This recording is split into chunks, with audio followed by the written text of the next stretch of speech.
out in Malvern, on the Malvern Hills, actually. And associated with that was an exhibition at the London Poetry Library on the South Bank. And this is a photograph from that. And people could listen to me reading the poem out loud in one place, which was kind of a thrill for me. In the case here to the left was a manuscript of Piers Plowman from Senate House Library of University of London, which owns 2 Piers Plowman manuscripts. The one that's movable and has a really beautiful front page was on display, and I was also very proud. That actually, I kind of earned my key. I earned my trip to Malvern for that by helping arrange the exhibition there. But here's another example of Fairfield of Folk being the most popular line in the poem. And it really does encapsulate so much, not just about the people, the world that make up Piers Plowman, but also the approach, the small c and large c Catholic approach of to theology, to literature, to God, to fellow humans. I like seeing the students with their backpacks, just checking out Piers Plowman. It's just a wonderful event. So to recap, in the wake of the Fourth Lateran Council, a major Christian imperative was the spread of knowledge of the faith so that priests could direct their flocks in the matter of salvation.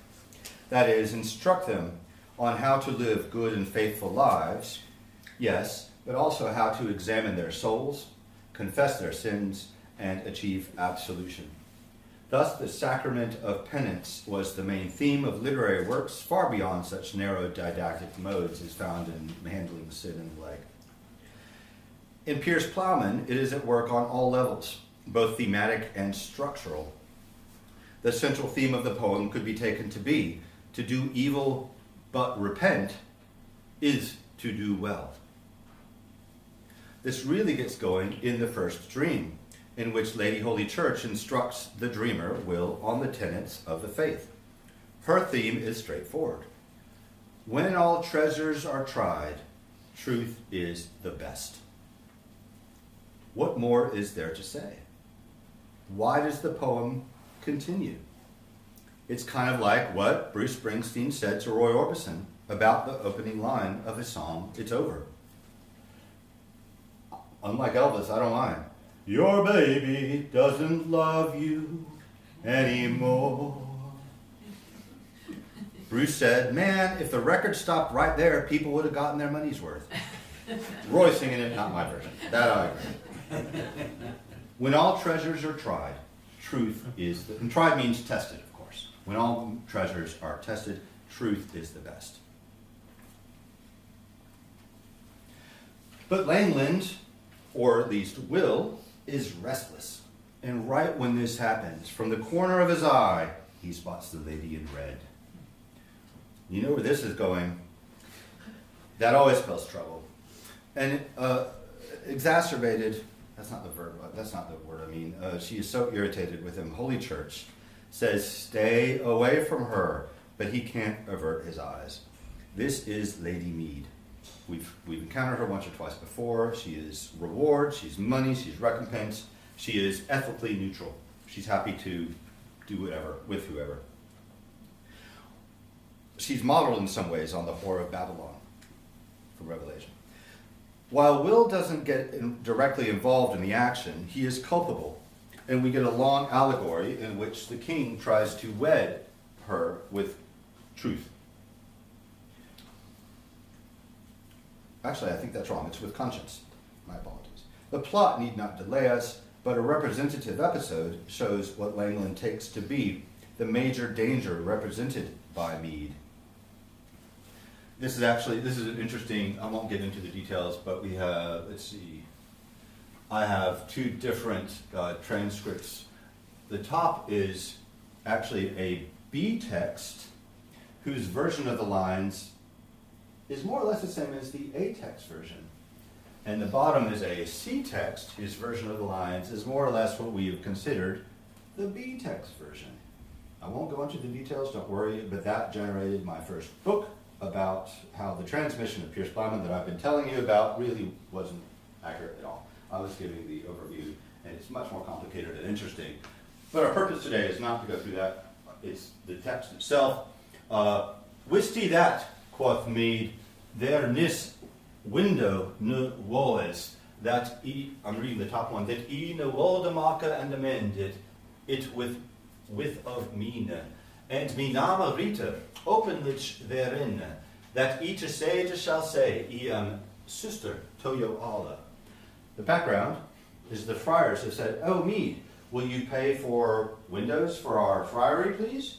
She's like, sure, I'm happy to. Everyone will know I'm a sister of your order. But do me a favor. Don't go so hard on those lectures. Sex isn't the worst of the sins. So be nice to them. Give them easy absolution. And then I'll be happy to help you out. She knows that if she does this, then she's in business much more quite apart from the friars.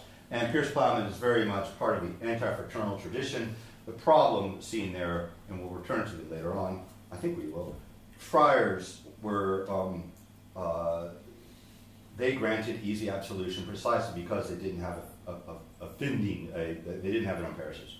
They answered directly to the Pope, through the Pope's intermediaries, but that meant they would travel around. They were very popular, their preaching was hugely popular. They would travel around, and to be able to survive, they would grant easy absolution. And this seemed to Langland to be the downfall. I'm going to fill this out a little bit. And this is just one of the early episodes that shows the perniciousness of the prominence of friars on the cultural landscape and the religious landscape. So she's here saying she'll fund this friary basically as part of her bribe. Langland most explicitly engages with this mode in the wonderful episode of the confession of the sins, which, as I've said before, it takes up, it's a central part of the sequence of penitential drama of the vision. That's right, it's a vision, not the vitae. So sometimes I get myself tied in knots trying to figure out where I am in Piers Plowman. I'm not alone in that. John Jung, who's the one that I mentioned at the end of the last lecture, is quite right to say that this episode could not have been written before Lateran IV. Will the dreamer watch his personifications of the seven deadly sins themselves confessing, which actually is very interesting as far as teaching goes. It raises questions. If they succeed, if gluttony succeeds in confession, then gluttony no longer exists, right? So it's a death, and you can see why gluttony wouldn't particularly want not to exist anymore. So that's an interesting narrative issue. This is one of the bits, when I was invited to give this, they said it would be a good idea every once in a while really just to take flight with the Middle English so you can really hear it in action. So I've got a nice long passage I'll read out. This is Covetousness, who tells us how he learned to cheat in business and got his wife to help in his deception. Me wife was aware that woolen cloth marder. She spoke to spinsters to spinnen it ute. The pound that she paid, be pays it a quatrin more, than mean o and answer when he weigh it through the. He bought here a barley, she brew it to sell her. Penny all and pudding all, she poured to gitters. For labourers and low folk that lay be himself. The best all lay in me boor, or in me bed chambre, and whoso burned thereof, bocht it thereafter. A gallon for a grote, God wot, no lesser. When it come in cupmele, this craft me we've used. Rose of the redratter was here rictinama. She hath holden hoopery this 11 winter. Aki swear now, so they ik, that sin woli letter, and ne'er wickedly way, no wicked chaffer user, but wenden to Walsingham, and me wife also, and bid the road of Bromholm bring me out of debtor. It's a typical, it's beautiful poetry, and we know we're not supposed to be gulled by it, but it's also great poetry, and that's kind of a great tension that goes here. These mini narratives of the sins have long, as I mentioned before, they've long been the most popular sections.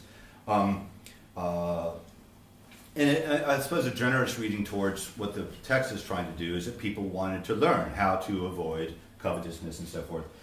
So maybe I was being a bit cynical earlier when I said, oh, it's because they're so much fun as well. I don't know. I mean, it could go either way. You would hope that Langland wants his readers to read them. I'm sorry, but I can't really quite understand this in modern English. Would it be possible for you? My wife was a weaver who made woolen cloth.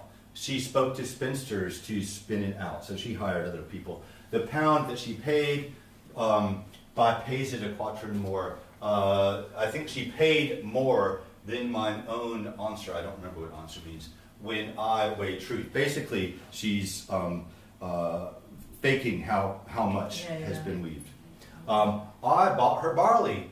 She brewed it to sell. Penny ale and pudding. Pudding ale she poured together for laborers and low folk that lay by themselves. The best ale lay in my own bedroom, or my bedchamber, or that my house, my private place. And whoso burned thereof bought it after. A gallon for a groat, God knows, no less. When it came in cup meal, this craft my wife used. So again, they're cheating on selling of the beer as well. And this stuff, you could get you in big trouble to do this. I mean, Langland goes on and on about false trade. Rose the Regrator. Regratory is the name for this phenomenon of cheating people. I think there might be a descendant of that word still used today. Rose the Regrator was her proper name. She has held hookery. I won't translate that because it's so perfect. For these 11 winters, and I swear now, and so you, and so they, ich. So you know, as you know. So they, as you know. I guess so. I don't really understand how. Ich usually is just I. Ich is you, is I. I don't know. I'm sure it's So they, ich. That sin I will allow, and never wickedly weigh nor wicked chaffer use. No, I won't do wicked chaffer. Basically, he's, I think, saying, my wife does all this stuff. I don't do it myself. Me. But I will go to Walsingham. That's the main tourist destination. The tourist destination. That's the main pilgrimage destination. And my wife also. And bid the rood, the cross of Bromham, bring me out of debt. So this is clearly anathema. That he's presenting himself as, oh, I'm just a good pilgrim. But clearly he's going to sin so that, because he's happy to go on the pilgrimage because he's got the sins to be confessed. He's happy to sin because he knows he can go on pilgrimage. And Langland is a little bit skeptical of pilgrims as well. So here's a nice drawing of the figure saying all this from a later manuscript.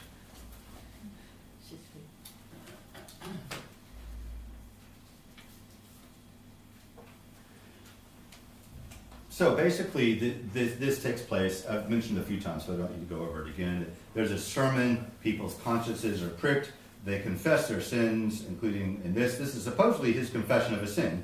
And then they, to achieve satisfaction, they get absolution, but to achieve satisfaction, they have to do something else, 50 Hail Marys or whatever, but in this case it would be the pilgrimage to Saint Truth, and that's when things begin to go haywire, and Piers Plowman comes in. So it's a long sequence of the poem. It's very interesting what's going on.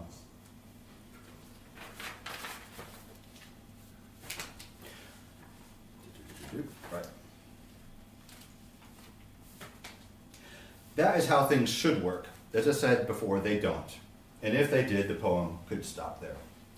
Again, there's another good stopping place. A potential one that doesn't come to fruition. Unlike the earlier one where Lady Holy Church's pie in the sky statement could have been a nice place to end. What I would like to stress today is that Piers Plowman, the poem, not the character that is, confronts the system of penance and absolution throughout, and not just in this early scene where it's the explicit theme. Trogget Lawler has argued that readers of Langland have not sufficiently appreciated the corrupt system, he calls it the system, by which thieves, extortioners, and other fraudulent takers, what Langland calls miswinners, are granted absolution. Invalid, of course, invalid absolution in confession, usually by friars, but also by seculars, in return for a donation with no requirement of restitution. That's the stickler, the no requirement of restitution. This system is never far from Langland's mind. Indeed, the corruption of confessors is very close to the chief subject of the poem. This is where a second major 13th century historical development, which I've already alluded to, here's more of that recursiveness, leaves its heavy mark on Piers Plowman, the founding of the Four Orders of Friars by St. Francis, a high point of Christian history according to Langland, but one from which his followers have fallen. I'll read this passage as well. I have say and charity also, singen and redden, rieden and rennen in ragged wedes, ac bidding as beggars, beheld I him never, ac in riche robes rades he walketh. I called and he crimmelled, and his croon I shava, and in a frere's frock he was I funden honest, ac it is fair na go in St. Francis team. I have also seen charity sing and read, ride and run about in ragged weeds, but bidding as pretending they're requesting money as if they were beggars. I beheld them never, but in rich robes. So you would think that they would be poor. That's what friars are supposed to be. But instead, in rich robes, he would rather walk around. And be called and ecrimelled. That's to be ecrimelled is basically very nicely put out, braided, that kind of thing, ornamented. And his crown shaven, and in his friar's frock he was found once, but that's long ago in St. Francis' time. That is, charity was seen long ago in St. Francis' time. Today we have friars who are not living up to the fraternal ideals. St. Francis had founded an order devoted to poverty and spreading the faith by wandering and preaching without any commitment to an established institution or building. Friaries that needed windows, for instance. But in 14th century satirical writings, the ecclesiological consequences of his institution make the figure of the friar the prime representative of avarice, a sin with dire consequences for those who receive easy absolution, which is to say no absolution at all from fraternal confessors. Throughout the poem, Langland emphasizes the manifold ways in which friars have perverted the office of the confessor. The program begins in the prologue. We're pretty close to the beginning, in the account of the Fairfield of Folk, where Langland is categorized. Will, the dreamer, is telling us bit by bit who he saw. He saw beggars, he saw knights. He found their friars, all the four orders, preaching the people for profit of himself, glozed the gospel as him good leaked, for covetise of coppice, construed it as they wold. Many of these meister friars knew cloth in him at leaking, for her money and her merchandise marched into gidders. For sith charity hath been chapman, and chafed to shrieve lordes, many fairlies han fallen in a few years. But Holy Church and he hold better to gidders, the most mischief on mold is mounting well faster. Basically, friars gloss the Bible in the way that people want to hear it, instead of what it really says, so that they can get money. They give cheap absolution. That's how they're clothed so well. It's the same stuff we've just seen. And since charity has become a chapman, a trader, and chief to shrive lords, many farleys, that's a word for fantastical stories, have fallen in a few years. Crazy things are going on in this world because of what's going on. The anti-fraternal program ends, in the longer versions, in the most dramatic fashion with the depiction of Antichrist as friar flatterer who seduces his way into Holy Church and brings about its downfall, prompting conscience to head back out in search of Saint Truth yet again. What hast thou is pray? What hast thou is pray? Hail not the Nama. Certes, said his fellow, sir penetrans. So, who is this? Tell me the name of this friar who's just trying to get into Holy Church unity. Certes, said his fellow, sir penetrans domos.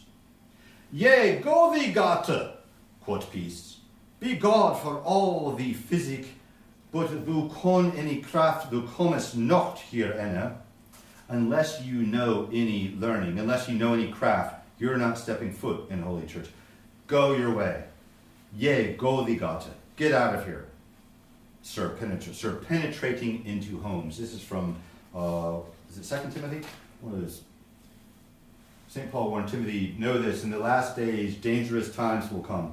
Men will be lovers of self, covetous, haughty, proud, having a semblance indeed of piety, but disowning its power. Avoid these, for of such are they who make their way into houses, who penetrate houses. Sir, penetrans domos. So, here's where conscience is, Peace is saying, get out of here. It doesn't work. Conscience, through easy penance, makes its way into the heart of Holy Church unity itself, which then collapses. And the poem ends with conscience heading out, looking for Saint Truth again, and then will awakens. It's one of the big interpretive questions is, and we're supposed to take this as, there's no hope in this world for the church, or more positively, okay, that didn't work out, but we're going to try again. I'll leave that. But friars are the problem. This last phrase, he salved or women till some were with child. He salved so are women until some were with child. The penetration isn't just of the house, of course. It's of he seduced the silly women is this very misogynistic text that we have in Timothy. And this is a signal that the last days are beginning. And the reason Langland draws this connection between the friars in particular and the end of days is that they have corrupted the system of penance. So far, I have in effect been pointing to many ways in which Piers Plowman contributes to the satirical tradition, which is still going quite well. All guns blazing in the satirical tradition, thank goodness. As A.B.C. Smith has remarked, if you ever just go into Oxfam and see, it's a good idea to pick up. This is a copy of the B-Text from 1995, and it's hard to get new anymore. He's the editor of this. As he has written, to find a dream poem framework as the setting for his vision in the prologue, Langland need have looked no further than the opening of one of the few earlier alliterative works that he certainly knew, Winner and Waster is the name of that poem. Yet as with the affinities between John Ball's letter and the opening sections of Piers Plowman, it's the differences of these two poems as much as the similarities that attract attention. The earliest version, I didn't mention before, we have A, B, and C. Some people think the earliest version of Piers Plowman was this one manuscript here in the Bodleian that people call, it's the Bodley manuscript 851, people call it the Z text. It's either it's an early draft or a scribal kind of reconstruction, and people are split. I'm more or less on the second side, but I don't know, maybe it's earlier. That earliest version, which Schmidt does believe in, immediately strikes out independently to evoke a symbolic landscape that owes everything to the Bible and nothing to the Winner and Waster poet. The point is apt and applies as well to what John Yoke has called the most important satirical tradition, that is that of the medieval sermon, which I mentioned before. We talked about that. We today might not think of sermons as primarily vehicles for satire. I mean, far from it. I don't know about in this parish what we'll get. Maybe someone can tell us. But if satire was not their prime characteristic, it was still central. One of Langland's finest achievements, writes Jung, was to capture in an essentially learned narrative the tang and color of popular literature without its inanity and chaos. He learned this art largely from the preachers. The caveat to this is that one shouldn't go overboard and see Piers Plowman as a sermon writ large. There are great early studies. Oust, OWST, was a great figure of 100 years ago or so, who pretty much presented Piers Plowman as one big sermon. There are affinities and local sources for sure, but the fundamental point is that late medieval writers were as prone to satire as in epic or romance to topos. To topos or commonplace. So what I'm saying there is writers of epic and romance, topos, commonplace.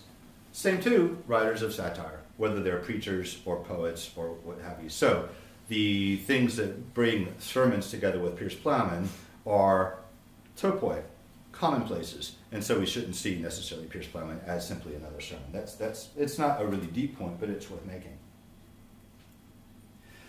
Who cast the first satirical, this is all from John Jung, who cast the first satirical stone at a hypocritical friar, or at a cheating craftsman, a swindling merchant, a venal judge, a grasping lawyer? By Langland's time, they were everyone's targets. Chaucer has all this, he's anti-fraternal, and I mean, the general prologue is a great exercise in satire as well. But satire too had a history. And here again, it's the Fourth Lateran Council that we need to look to. Again, I mentioned this in passing before. I'm filling it out a bit now. Jung notes that the penitential literature, mandatory confession, and the habitual examination of conscience that English bishops promoted in Lateran IV's wake gave Langland a firm ideological matrix for his satire. Their concern with sin, penance, and penitence produced images of private and public misconduct in ready menu adapted to the satirist's hand. The chief villains of the 14th century satire, as we've seen, were the friars. Chaucer and Gower, I also looked a little bit at a Gower manuscript yesterday, that was great fun, so John Gower was one of Chaucer's friends, who also was a major vernacular poet. He just wasn't as good as Chaucer. He didn't have that extra foot that really made the poetry fly off the page. He stuck to trimeter. Poor guy. But beyond this, beyond Chaucer, Gower, and the like, Piers Plowman is full of acts and images derived from the canons of Lateran IV. Canon 21 uses a medical image as old as the 4th century and echoes St. Luke in associating the priest-confessor with the healing Christ. That's what we saw parodied in Sir Penetran's Domus' activity. Passage 5, the Confession of Sins, as discussed above, is a triumph of the satirical mode. The personifications of the sins are not so much allegorical personages as incarnations, material creatures bodying forth the immaterial, Jung writes. I want to make sure to give him credit because I think these phrases are amazing. Material creatures bodying forth the immaterial. Men fleshing out ideas in a sort of sacramental figura, the figural approach. The dream vision was especially conducive, now I finally turn to, I have this picture up here, to Langland's brand of satire. The most widely known and copied dream vision, Chaucer was a great dream vision author as well, was the Roman de la Rose, a portion of which Chaucer might have translated. And whose original Langland very likely knew. I mean, pretty much everyone knew the Romance of the Rose. We again must stress that there's no direct connection between Langland and Jean de Meaux, or Guillaume de Loris, the two authors of the Romance of the Rose. Whether or not the poet knew the roman itself is difficult to discern and is of no practical importance, says Elizabeth Kirk, given that its world is Langland's too. It's kind of like asking whether any given pop singer knows Elvis. It doesn't really matter, it's just all there anyway. Roman de la Rose is like Elvis in that sense. But it's worth getting to know that world, whether or not it was a direct knowledge from there. Almost a century ago, Dorothy Owen observed that the description of avarice in the Roman de la Rose possibly gave Langland hints for his account of covetees covetousness, whose confession I quoted above. What she calls the long and irrelevant discussions of problems, theological and practical, found in both parts of the Roman de la Rose, may have afforded Langland precedent for his own discursive method. And the roman's account of the siege of the Castle of Jealousy, depicted in this slide, has been compared with the attack on unity that we just talked about, where Sir Penetran's Domus makes his way. And unity is Holy Church unity. Dream visions allow for all of these sorts of things, and while it's impossible that such reading would not have influenced Langland in some manner, it's equally impossible to isolate the exact nature of that influence. The siege on the Castle of Jealousy is an allegory of love, might seem, at first, more appropriate to Chaucer's Knight's Tale than to Piers Plowman. And yet the French Grail romances might lie behind not just the specific episodes of Christ's harrowing of hell. I think that's my first mentioning of this amazing episode, which will come to the fore in my final lecture in a few minutes. And somewhat surprisingly, those French narratives might be behind Langland's version of the episode of the Good Samaritan on the road to Jerusalem. I'm quoting here from a study by Nicolette Zeman. It's a pretty long paragraph. Rather than try to read all the Langland and try to explain how, her summary does a good job of this. The narrative, this is again, of all things, the Good Samaritan narrative that Langland witnesses. It takes place in an identifiable and palpably spatial geographical terrain, on a road through a dangerous wood, beset by a predatory outlaw from Inferno. It is, in fact, a proleptic vision of the Castle of Hell seen in the next passus, that is, during the harrowing of hell episode. The protagonists travel across the landscape like chivalric adventurers, seeking the jouster of Jerusalem. Abraham is called a herald of arms, and Moses is in this is Moses and Abraham on the road who encounter the man on the side of the road. Moses is a military spy, a scout inquiring after the knight, while the Good Samaritan rides both knight-like and Christ-like on a mule. These kinds of things are what happen in the French romances, like Perleveau taking on the king of the castle mortal. On the road is the wounded man, the semi-vif, is what Langland calls him, half alive. And although the first two travelers, Abraham and Moses, cannot help him, the Samaritan takes him to the grange of Lex Christi, the law of Christ, promising that all will be righted and the wood made safe at the joust in Jerusalem. We'll talk about that joust in the next section. If the general romance parallels seem obvious, once again, many of these elements can be specifically paralleled with the Grail romances as well. So what I've been doing is saying the Grail romances of King Arthur and his knights and such, and we're going to return to Arthur in the next section as well, seem to lie behind even something as hugely biblical and theological as the Good Samaritan story. You wouldn't imagine it, but Langland can make it happen. And partly that's a function of Lateran IV, as I say. To highlight this chivalric mode is to acknowledge certain forces at work in Piers Plowman that are not so easy to explain when the personifications of the sins or the friars are your topic. That's one reason I wanted to get into this mode as well. It's easy enough just to quote another passage saying friars are silly, but it's much harder when that's it. In that spirit, I want to conclude this section of the context of Piers Plowman by speculating on a rather startling possibility. Sometime before 15th of October, 1361, Humphrey de Bohun, the 6th Earl of Hereford and 5th Earl of Essex, commissioned one William to translate the fanciful French romance Guillaume de Palerme. And the poet who did this, named William, like I say, wrote that he did it for him that can know no French, no never understand, for those who can't speak French, into alliterative long line poetry. The result is no doubt the oddest duck within the corpus of formal Middle English alliterative poetry, and perhaps its earliest surviving instance, depending on the date of Winter and the Waster. Some people think Winter and the Waster actually was inspired by Piers Plowman rather than the other way around. I mentioned that before. We can't really know for sure. But we do know that William of Polarin is pre-1361 because that's when the Earl of Essex died, when Humphrey de Bohun died. While Piers Plowman, Sir Gawain and the Green Knight, and the rest of this formal alliterative corpus focus their energies on expounding the nature of penance, I mean, to be fair, Sir Gawain is about a man whose head gets cut off and he can pick up his head and trot off, so there's that. But still, penance is a very important theme.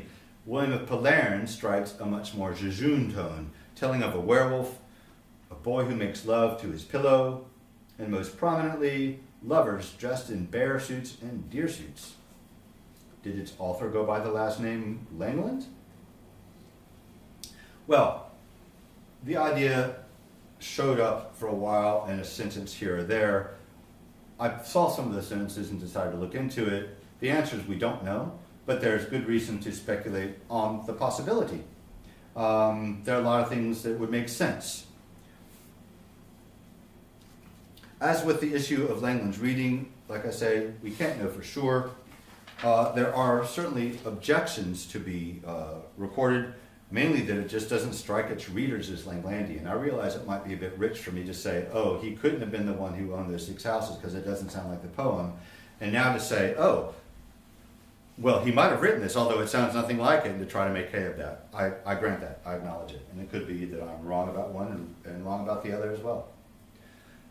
But I think all these ideas need to be voiced. And that's one reason I voice ideas that maybe I don't necessarily agree with, because I might well be wrong. The historical, linguistic, and cultural indicators do make it a viable possibility at the least. The dialect is, insofar as it's recoverable, is consonant with that of our surroundings here. There's a name William. There can't have been a huge, we were talking before during the break about did Chaucer and Langland know each other. There couldn't have been a huge number of great poets in the same city of 50,000 people at the same time.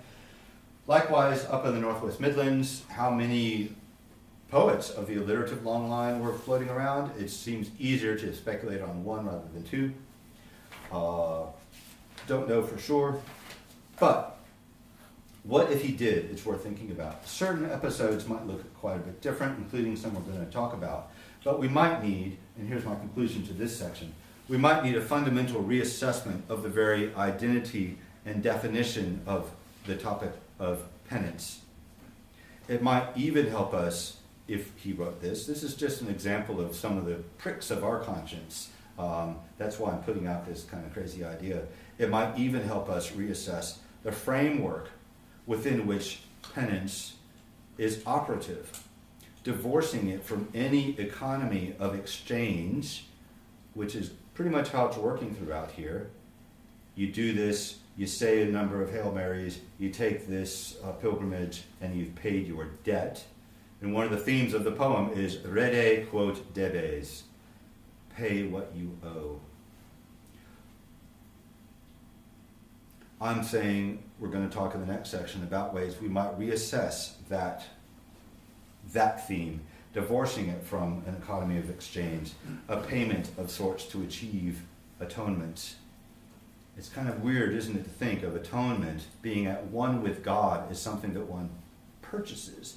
And on the one hand, that's something that Langland was very upset about, that basically the friars are enabling people to purchase their atonement, their absolution. But on the other hand, even when done right, it's still couched in the economy of merchandise. And that's something that I think really got to Langland, and we're going to talk about that for my final lecture, which is next. Thanks very much.